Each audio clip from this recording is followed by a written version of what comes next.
Hey guys, welcome back to Clownfish TV. This is Neon. I am here with Geeky Sparkles. Hello. Another day, another diversity and inclusion training program unmasked. Oh my. Another corporate training program. Yeah, not to be outdone by Coke. I was like, because it worked so well for Coke and Disney. Not to be outdone by Coke. Not to be outdone by Disney. Now it would appear that AT&T, Warner, which makes a lot of sense if you look at what's going on with DC Comics and some other divisions of Warner, they've had their own diversity and inclusion training program put out there publicly. And apparently part of this training program is that white employees are the problem. And you have to admit that you're the problem. Now this, I believe, is like a management level type thing.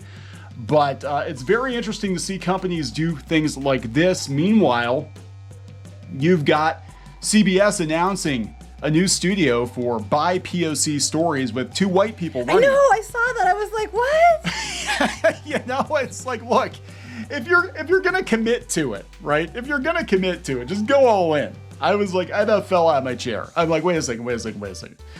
Gonna do stories for BIPOC people, and you got 2 white people running. That to me just says, we're just saying we're doing this to get accolades, but we're actually not. It can be easily shifted to something else with the people in charge. If you meant it, you'd follow through with people that are actually qualified. And let's cancel guys like Dave Chappelle. You know? Right. I'm just. Yes, Yeah. I would really. I need a chart. I need a chart of which points. What's worth more points day, because it changes hourly. I mean, let's be honest. I mean, it does today, like the stock market. you know, being these things give you extra points and privilege, but if you, but tomorrow it could be something else. I never can keep track. You need to be like the stock market, like a ticker on your phone, right? So for this moment in time, I need to make sure I promote these groups of people for the next 2 hours. Yes, because I don't want to look so silly when I promote that was so yesterday when I promote somebody else from this marginalized group tomorrow. I mean, how about you just don't be assholes and not treat other people like assholes, and then we could just call it a day. So let's talk about this, because this does explain so much, and we've seen this with other corporations like Disney and Coke. And what I think happens is you have these people come in, these advisors come in, and I don't think the people that sign off really do their due diligence, because a lot of times they wind up walking the decisions back, and they're just kind of like, oh yeah, we need to do diversity training. Okay, cool. Come on in. Here's as soon as anything involves the white fragility bullshit, the book and that woman who's white, then you probably want to steer clear, because it's hypocritical and stupid. So we'll talk about this. Not that it matters, because AT&T's selling Warner off to Discovery pretty soon. They're probably gonna have their own problems to deal with, but it does seem to explain a lot of the stuff going on. You see a lot of the decisions being made, especially with like DC Comics and Cartoon Network and all of that. So before we get into it any further, please subscribe for more pop culture news, views, and rants. Guys, over 239,000 subs. Woohoo! Oh, we did? Yeah. Yay! Finally. We're only 11,000 away from 250,000. Yeah, that's something. I remember when we first started this, we're like, are we ever going to hit like 1,000 subs? I don't know if we're ever going to hit 1,000 Or I was subs. like, I think for me it was more like, 10 or, maybe. Or 50 or something like that. Yeah, like maybe one of these days we're going to be big, huge YouTubers with 5,000 subs. And even now, like, we're tiny. We're a tiny channel. We are under no delusions that we're super important. Yeah. I mean, I'm sitting here, it's like, hey, we're at 250,000. I'm looking at like other YouTubers, like, I'm at like 15 million. Yeah, and they do something like, they taste food and make jokes about it, or they do like makeup tutorials or something like that. Not that there's anything wrong with both those. I watch both those kind of videos because my kids watch them and I see it in the background. So I'm not mocking people. I'm just like, it's just, you never know. Yeah, it's what weird. Goes and what doesn't. You just don't know. What about that one guy? I forget his name. Nick, whatever. The guy is basically eating himself to death. Like he's got millions. Oh, the avocado guy. Nicky Avocado. Is that his name? I don't know. I don't watch him. It's like we're watching. I just know of him because the kids. People watch him to watch this guy die and slow. It's morbid. Truth is, I don't watch a lot of other people's YouTube videos. I don't have time. And if I have YouTube videos on in the background, it's my kids watching stuff. And it's usually like, you know, makeup tutorials. Alex Myers or something like that. You know, wrapping presents. Oh, yeah, it's a new one. Wrapping gifts. Presents. It's that kind of stuff. It's like, it's nothing that even remotely relates to what we do or talk about. I don't ever have time to watch. I know you watch more than I do.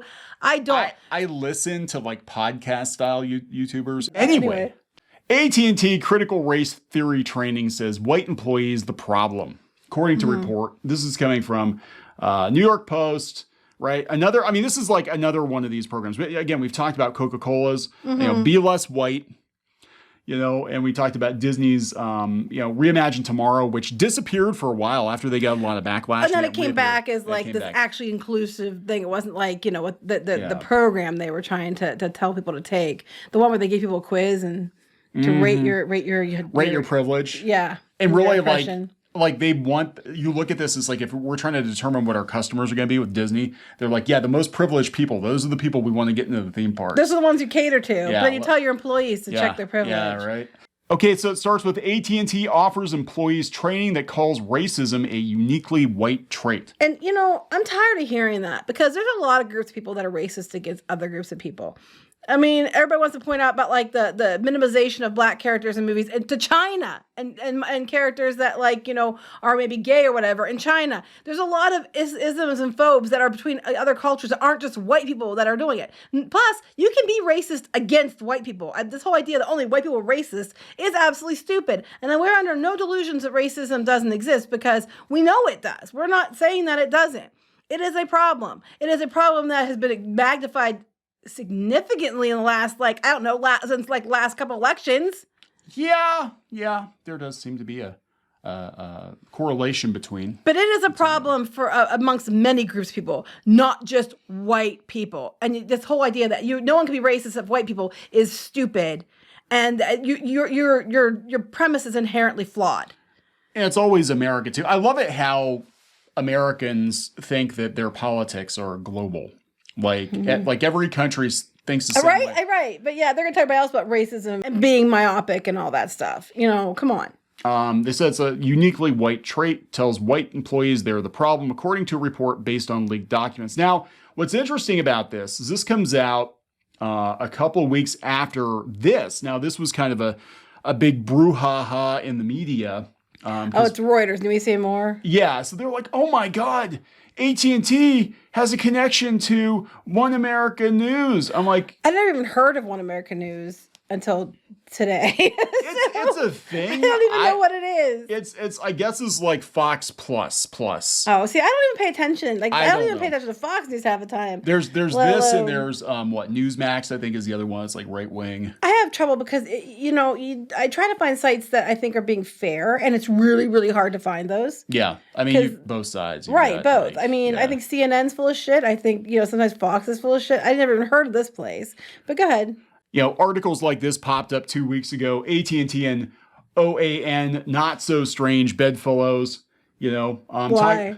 Well, apparently because some of the people working at AT&T are conservative-ish, so it's not. Oh, because don't you know, you're not allowed. If you are a conservative, you're not allowed. Welcome to America where you have freedoms like the right to vote for who you want to, except that you're not because the internet has decided that only one side's allowed to be voted for, which is not what this country is. Yeah, so we're talking about this in Newsmax and apparently... Political hyper-extremism. Are they going to talk about the far leftist extremism on Twitter? No, because according to the media, according to Twitter's own internal investigation, which we start recording a video about and then we're like, it's not worth really covering, but according to Twitter's own internal... Run by a person who is an activist. Twitter actually favors right-wing content. I find that very hard to believe. So I guess the whole thing was AT&T, as I understand it, DirecTV had it because they only had Fox as a conservative outlet and they wanted a competitor. So anyway, they're getting pushback from that, blowback from that. I never heard about any of this until right now. Yeah, well, that's what I think might have prompted some of the... I mean, obviously this was in play before, but the fact that this is making headlines a couple weeks after that. It's kind of like, look, guys, honestly, we're going to just kind of maybe leak this stuff out there so we look more progressive for something. I don't know. Oh, you're not allowed to say that because that never happens with corporations. They never try to sway the narrative. Never. The telecommunication giants listen, understand, act training is based on core principles of critical race theory, including systemic racism, white privilege, and white fragility, according to City Journal's Christopher Rufo, who I think is a guy who... And that was the Disney, that was the guy Tomorrow, who outed Reimagine Tomorrow, too. A senior fellow at the Manhattan Institute. Employees are encouraged to study resources, including one that asked white America, if you want to know who's responsible for racism, look in the mirror. Oh, yes, because it's always white people's fault. White people, you're the problem. The article reportedly tells employees of why the U.S. is a racist society. Regardless of how much you detest racism, you're the sole reason it has flourished for centuries. Why? Okay, again, this always pisses me off too, because there's a lot of people who look white who probably aren't they're ethnically diverse and they aren't white. There's a lot of people who look darker and they might not be as dark as they think. We've seen it before.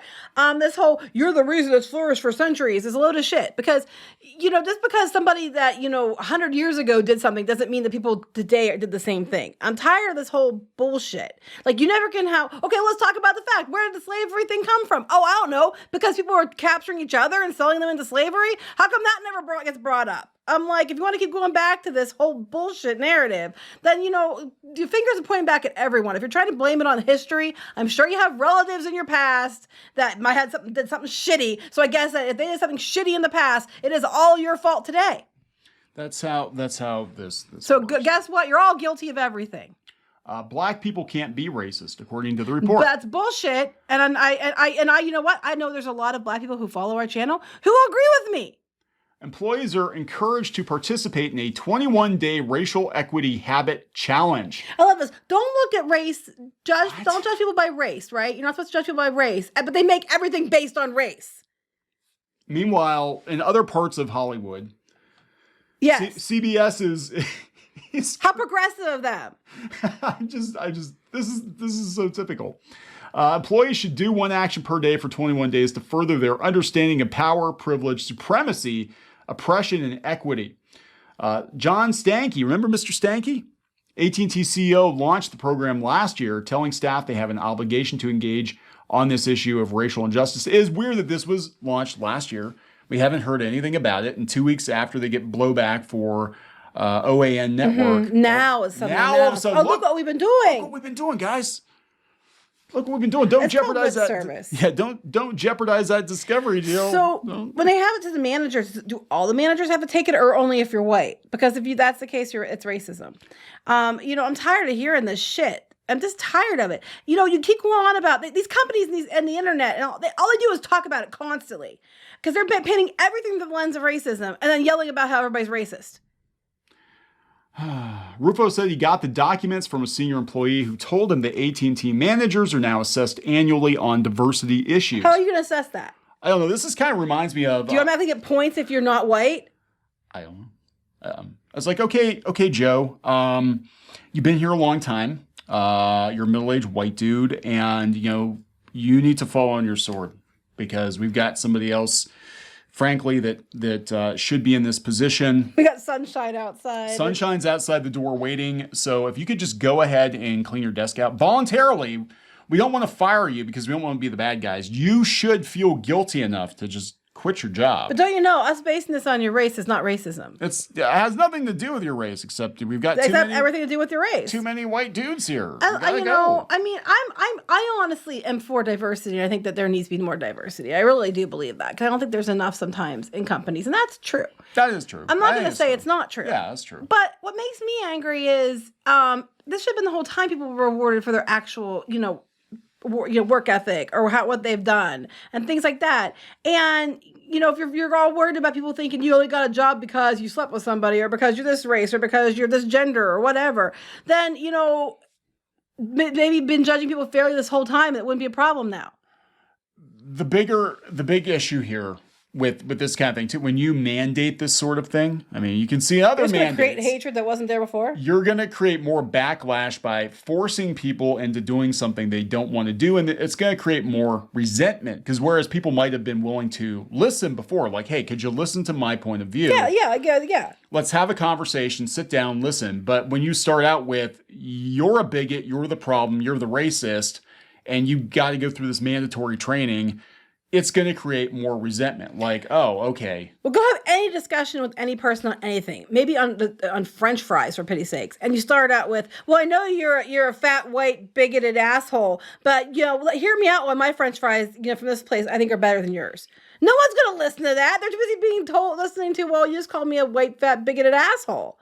It's like, nothing's going to be, this accomplishes nothing. It works the opposite and causes more division. I have the moral high ground. I don't even eat French fries. I eat freedom fries. What's freedom fries? Don't you remember that was a thing like 15 years ago? Was it? I don't remember. Because people were pissed off at the French, so they were called No, I don't remember that. Freedom I remember fries. people mad about France, but I don't remember them calling it freedom fries. Oh my People God. are always mad about France. I just use that as a random thing, but I'm just like, it doesn't matter what it is. It's just, if you start off with that, it's going to accomplish nothing, and it's just going to make people mad at each other. And I think that's the ultimate goal here. The goal isn't to fix things, because if that was the case, it wouldn't be handled the entire way all around the way it's been being handled. Now, AT&T is actually refuting this. They said that somebody came to them saying that white employees are expected to confess their complicity in white privilege and systemic racism and asked to assign a loyalty pledge to keep pushing for change. According to the whistleblower, right? Okay. If you don't do it, you're considered a racist, the senior Well, of employee. course they're not going to say it's true. Yeah, spokesman for AT&T told the Post Friday that all the resources were offered completely on a voluntary basis. They always say that. They always say it's not mandatory, it's voluntary. And then when the Coke one, for example, it was a black person who was the whistleblower in that one. Yeah, it was. It was weird. It was, and they'll say, oh, it wasn't mandatory. And it was like, and he said, yes, it wasn't mandatory, but it was basically mandatory without saying it was mandatory. Yeah, they basically, a lot of these companies will frown upon people who don't comply with certain programs and certain mandates. I know I worked for companies before where it was like, well, you don't have to work weekends. You don't have to work overtime. We're not telling you have to, but we have X number of things that need to be done in a week, and your job is to get them all done. And if you can get them done in a 40-hour work week, that's fantastic. You don't have to come to the company party, but it'd look really bad if you didn't. They actually happened to you? Yeah, it happened to me. You need to come to the company party, and it does. It does look bad. They don't want you don't want your peers to think you're a bigot or a racist. Right. Yeah. If you don't do it, then we're just going to tell everybody that you didn't do it. The whole thing is just stupid. And all it's doing is having the opposite effect of what it should. And I'm not going to tell you that racism doesn't exist, because that would be a flat out lie. But if it does exist, and the reason it's getting ramped up is because of shit like this across the board. And I'm tired of hearing it's only white people, because that is not true. I've seen people be racist against each other that weren't in neither group or even white. I'm just so tired of hearing this. You know what? I hate everybody equally. I just think it's stupid. I think this is going to be opposite effect. And meanwhile, while the lip service is going on here, right after, like you said, they got busted for supposedly being connected to something they don't want to be connected with. You have over at what was the network again? CBS. Oh yeah. That CBS is doing BIPOC stories, led by Kurtzman, who's in charge of Star Trek. And Jenny Lumet or something. Yeah. I don't know how you say her name. But neither one of these people are people that should be leading something like this. I love this. Okay, so this is Jenny, right? 25 stories began in my kitchen in 2017 during a marathon screenwriting weekend for 25 women of color, all extraordinary writers. Okay. Then why are you in charge? I know, right? I'm like, basically, I want to produce their projects. I want to be in charge. I mean, call me crazy, but if you want to do projects that are based on BIPOC people, wouldn't it make more sense to make sure that it's run by somebody who understands what's going on and relates and has earned the spot than it would be to put people that are just the same people get put in charge of everything in charge? I mean, you can't tell me that there aren't qualified BIPOC producers, directors, in Hollywood You can't tell me that this is it, right? I'm just saying, because I mean, for Hollywood being like, you can't say that. You can't play a role different than what you were born into. You can't, play a role other than your gender. It's called acting. Yeah, you can't. Yeah, you can't culturally appropriate. But hey, the white people are going to put themselves in charge of everything. This is what this all means. At the end of the day, it's all lip service to stay in charge. It's lip service to stay in charge. Yep. And these companies like AT&T or even Disney, they will, and they got caught. AT&T got caught. They will back both sides in some way. Like Disney, when you look at their political contributions, they give a lot more to Democrats, but they still give to Republicans too, because at the end of the day, they want to play both sides. Why do you think Disney, who is, we're going to keep Newsom in there, give us money, keep Newsom in there in California, is shipping their Imagineering department and other jobs to a huge new complex that they're spending millions of dollars on in Florida? That is because it's not going to shut down. Yeah. That's the thing. At the end of the day, these corporations, it's all virtue signaling. They don't give a shit about you. They just give a shit about who's going to give them money and how. Well, even Disney Plus. Well, we have a lot of white people. Look at all that money we're leaving on the table with all the other groups of people that we aren't getting subscribers. So let's just, look, lip service, so we can try to get more money. They don't give two shits. No, they don't. They're just playing everybody, and a lot of this stuff is done. Don't let them. Yeah, a lot of this stuff is done just to shut Twitter up because they don't want the bad press. So they're like, we're going to preemptively avoid bad press by doing this. But the reality of the situation is, push comes to shove, we're going to put the white people in charge. Yeah, exactly. And then say that our white employees are the racist ones. Yeah, but then make the employees take the tests and the quizzes. It's bullshit. It's like Disney. Take this privilege test and see how privileged you are as they chase down the rich privileged people, who, by the way, aren't all white. I know, shocker. Who would have thunk it? Except for everyone. Yeah. Someone should educate Twitter. God. Anyway, we're going to wrap this up. Yeah. Please subscribe for more pop culture news, views, and rants, guys. We'll talk later. Yeah, just don't be an asshole. Problem solved. Don't be an asshole. Bye.